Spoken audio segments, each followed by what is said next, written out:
형제 자매 때문에 소갈이하는 당신이 반드시 들어야 할 이야기. 아무리 강한 사람도 형제 앞에서는 무너질 때가 있습니다. 어릴 때는 한 집에서 웃고 울며 자랐는데 이상하게 나이가 들수록 마음의 거리는 멀어집니다. 부모님이 살아계실 때는 명절이라도 모이고 안부라도 묻게 되지만 부모님 돌아가시고 나면 세상에 남은 건 형제뿐이라는데 왜 현실은 남보다 못할까요? 특히 간병 문제, 상속 문제, 부모 부양 문제처럼 현실이 끼어드는 순간 그동안 숨겨져 있던 감정들이 한꺼번에 터져 나오기도 합니다. 분명 한 뱃속에서 태어났는데 어쩌다 우리는 이렇게 서로를 불편해하는 사이가 됐을까요? 혹시 그래도 형제니까 내가 참아야지 하는 생각 때문에 홀로 소갈이하고 계시진 않나요? 그래서 어떤 사람은 말합니다. 형제는 가장 가까운 타인이 되는 순간이 있다고요. 생각해보면 형제 관계는 참 묘합니다. 누구보다 오래 함께 있었지만 정작 서로를 제대로 이해하지 못하는 경우도 많습니다.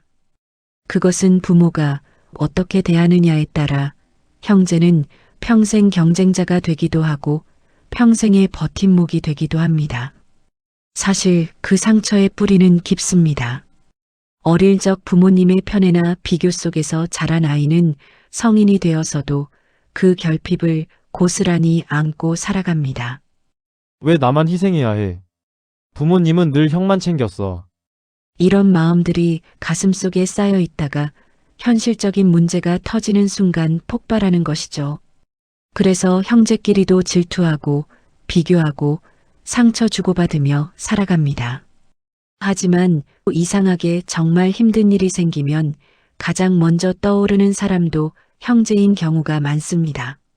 평소에는 연락 한 통 없던 사이인데 병원 응급실 앞에서는 밤새 함께 앉아 있고 부모 장례식장에서 아무 말 없이 서로 등을 토닥여주는 사람, 참 애틋하면서도 참 불편한 관계 역시 형제입니다. 물론 매일 연락하며 사이좋게 늙어가는 형제도 있습니다. 어쩌면 형제 관계는 사랑과 경쟁, 의지와 미움이 동시에 섞여 있는 관계인지도 모릅니다.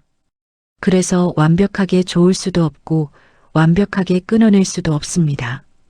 특히 내 삶이 힘들고 마음의 여유가 없을 때는 사소한 말에도 상처받고 괜히 비교하게 되고 더 예민해집니다. 왜 저 사람은 잘 풀리지는데 왜 나는 이렇게 힘들까?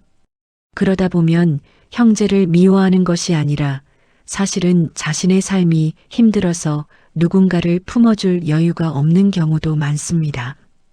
반대로 내 삶이 안정되고 내 마음이 단단해지면 굳이 안달복달할 이유가 없어집니다. 조금 손해봐도 괜찮고 조금 서운해도 이해하게 됩니다. 결국 사람은 행복할수록 누군가와 비교하지 않게 되기 때문입니다. 그래서 형제 관계의 답도 어쩌면 상대를 바꾸는 것이 아니라 내 삶을 잘 살아내는 데 있는지도 모릅니다. 지금 형제 때문에 힘든 분들도 계실 겁니다. 서로 연락 끊고 사는 분도 있을 것이고 마음속 응어리가 아직 남아있는 분도 있을 겁니다.